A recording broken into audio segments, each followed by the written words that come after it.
পোনপ্ৰথমেই কাইলৈ মুক্তি হ'ব লগা ৰৈ ৰৈ বিনালে চিনেমাখনৰ বাবে আমি শুভকামনা জ্ঞাপন কৰিছোঁ।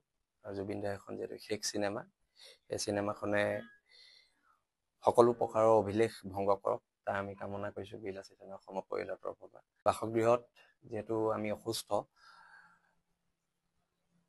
প্ৰাণজিৎ গগৈ ডাঙৰীয়া, মনোজ কলিতা ডাঙৰীয়া, নৱদ্বীপ বৰাৰ নেতৃত্বত ময়ো আছিলোঁ। আমাৰ নেতৃত্বত আমাৰ বিলাসী থানা অসমৰ এখন কোৰ কমিটিৰ বৈঠক হ'ল।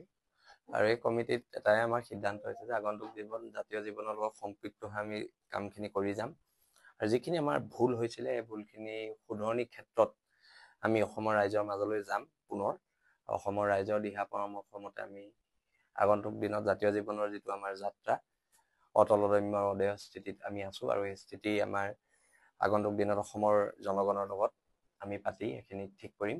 আৰু অতি শীঘ্ৰে নৱেম্বৰ 20 তাৰিখৰ ভিতৰত আমাৰ এখন সৈনিক সমাৰোহ হ'ব, আৰু তাতেই কেন্দ্ৰীয় সমিতিৰ ক্ষেত্ৰতো নতুনকৈ সিদ্ধান্ত হ'ব।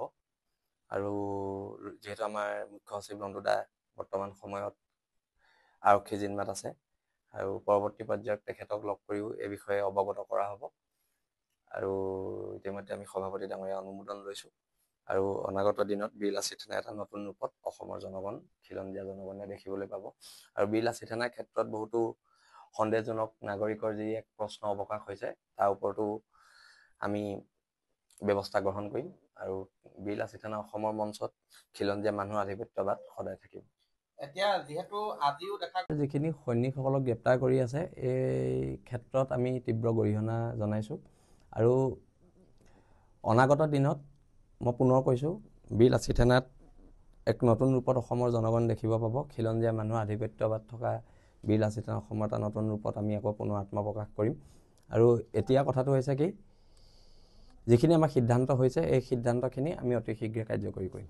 24 ঘণ্টাৰ ভিতৰত এই বিষয়ে আমাৰ বিভিন্ন সৈনিকক ইতিমধ্যে গ্ৰেপ্তাৰ কৰা হৈছে, আৰু বিভিন্ন জিলাত স্মাৰক পত্ৰ প্ৰদান কৰা হৈছে উপায়ুক্তৰ জৰিয়তে ৰন্দুদাৰ মুক্তিৰ দাবীত, ৰন্দুপানী ফুকন, উৎপল দত্তৰ, তন্ময় চেতিয়াৰ মুক্তিৰ দাবীত।